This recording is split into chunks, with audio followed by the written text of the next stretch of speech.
Hello everyone and welcome back to another video from Finance and Crypto Guide. In this video, I'm going to show you how to log into your existing account on the Goodbudget application. So let's get started right away. First of all, open up the Goodbudget app on your device, and once you open it up, you will see the login as well as the create new household option.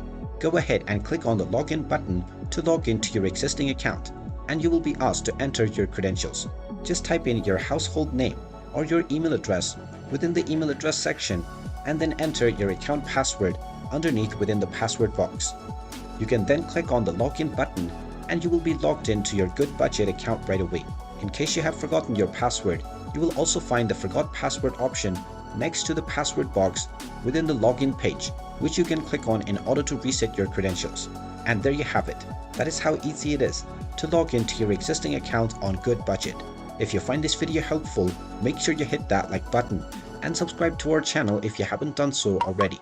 Also ring that notification bell to never miss another update from us. Thank you for watching, and I will see you again in the next video.